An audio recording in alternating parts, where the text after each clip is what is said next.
गुरुजी प्रणाम। राधे राधे। गुरुजी मेरा प्रश्न ये है कि जैसे आपने बताया कि गाय जो है पूजनीय है, तो गाय कृष्ण भगवान को भी प्रिय है। गाय की ऐसी दुर्गति क्यों हुई कि आज उसका इतने बुरी तरह कत्लेआम हो रहा है?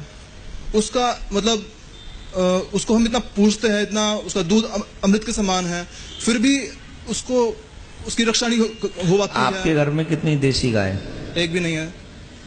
इसीलिए हो रही दुर्दशा। गुरुजी मैं लेक्चर देने के लिए, फेसबुक पे देने के लिए, रोड पे डंडे बजाने के लिए गुरुजी नहीं, please listen to me. Okay. हम लोग इसीलिए नालायक हैं। हम लीडर बनना तो सब चाहते हैं, लेकिन अप्लाई कुछ नहीं करना है। मैं कितने नौजवानों को देखता हूं फेसबुक पे बड़ा बड़ा लेक्चर डालेंगे, वो गौ को बचाओ, गौ को बचाओ, गौ को बचाओ, बहुत बड़ा, ऐसे समझो दुनिया का सबसे बड़ा गौ भक्त है ये, इसके आगे कोई नहीं है फिर। और प्रैक्टिकल लाइफ में एक गौ नहीं है उसके घर में, एक, जैसे अभी आपने प्रैक्टिकल देख लिया, एक एक गौ अगर हम रख लें तो किसके बाप में हिम्मत है जो हमारे घर से गौ को ले जाए? गुरुजी मैं इस विषय में पिछले लेक्चर नहीं चाहिए मुझे, 1-2 साल से मैं लेक्चर नहीं चाहिए मुझे। मैं क्वेश्चन सुनने बैठा हूं, लेक्चर नहीं। आपसे सिर्फ इतनी प्रार्थना है, आप उस समय गौ के बारे में कुछ भी बोलना, पहले एक गौ खुद पालो, देसी होनी चाहिए वो भी, चाहे दूध दे या न दे।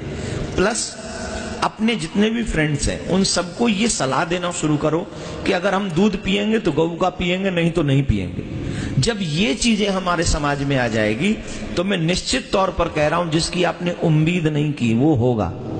गऊ को कोई काटना तो बहुत दूर की बात है, गऊ मिलेगी नहीं। आज तो आपकी गऊ रोड पे भटक रही है, पॉलिथीन रोहतक में खा रही है, जबकि इतना मेट्रो सिटी नहीं है ये।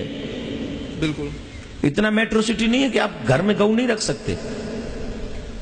सब लोग रख सकते, और नहीं रख सकते तो 15 लोग एक जगह इकट्ठे हुए, एक खेत जमीन लीजिए, उसमें गौशाला बनाइए और वहां गौशाला पालिए, चलाइए गौशाला, और नियम रखिए कि एक एक गाय का दूध इसके घर जाएगा। कर सकते हैं, पर करना कौन चाहे? कोई नहीं चाहता।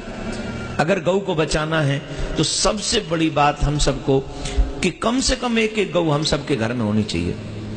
नहीं रख सकते तो जहां गौशाला है वहां एक गौ का खर्चा दो, हर महीने दो। कौन करेगा? गौ के लिए चारा मांगने चले जाओ, 10 रुपए नहीं देते और गाली और देते ऊपर से। ये हम हिंदुओं की औकात है।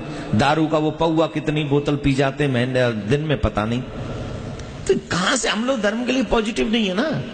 कोई बात करे तो बोले महाराज को राजनीति नहीं करनी चाहिए। दिस इज नॉट राजनीति, आत्मनीति है भाई। दिल परेशान होता है। हम लोगों को थोड़ा सा सेंसिटिव होना चाहिए अपने धर्म के लिए। पैसा तो हम लोग सब कमा लेंगे, धर्म बचेगा तो हम बचेंगे, देश बचेगा। ये देश पुराना देश है जहां सनातन धर्म की परंपरा शुरुआत से। तो खैर बहुत बड़ा लेक्चर हो गया, इस पे छोड़। धन्यवाद, आपने उठाया ये क्वेश्चन।